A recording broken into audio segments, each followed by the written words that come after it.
కర్నూలు జిల్లా ఆలూరు నియోజకవర్గం హోలగుంద మండల ప్రజలు ధనాపురం హోలగుంద రోడ్డును మంజూరు చేయాలని తహసీల్దార్ నిజాముద్దీన్ కు వినతి పత్రం సమర్పించారు.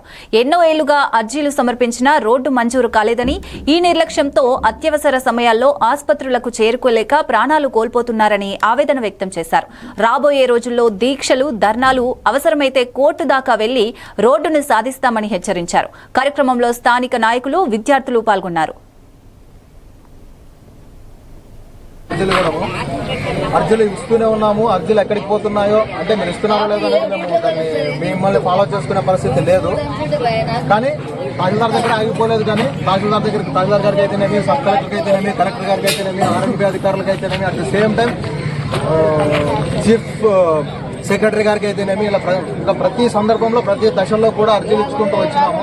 అయితే అధికారుల దగ్గర నుంచి ఎక్కడికి కూడా ఏ పరిస్థితుల్లో కూడా చలనం అనేది కనిపించలేదు.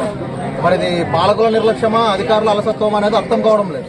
ఎందుకంటే పాలకులు పాలించే వాళ్ళు ఎదురు, కానీ అధికారులు మాత్రము సమస్యను అధికారులకు క్షుణ్ణంగా వివరించి వాళ్ళకి అవసరం ఉంది అని చెప్పి తెలియజేసేటువంటి పరిస్థితి మన దగ్గర ఉందో లేదో మరి తెలియడం లేదు. అధికారులు మరి ఈ విషయాన్ని ఖచ్చితంగా ప్రభుత్వం దృష్టికి తీసుకుపోవాలా, ఇక్కడ రోడ్డు అవసరత ఉంది అని చెప్పి ఖచ్చితంగా ఈ రోడ్డు యొక్క బాధను, అంటే ఈ రోడ్డు లేకపోవడం వల్ల ప్రజలకు జరుగుతున్న నష్టాన్ని పాలకులకు తెలియజేయాల్సిన అవసరం ఉందని అనుకుంటున్నాము. ఇంకోటి ఏమంటే, మనకు రాజ్యాంగం ఏదైతే హక్కులు ప్రసాదించిందో ఆ హక్కుల ప్రకారం దాంట్లో మనిషికి జీవించే హక్కు ఉంది.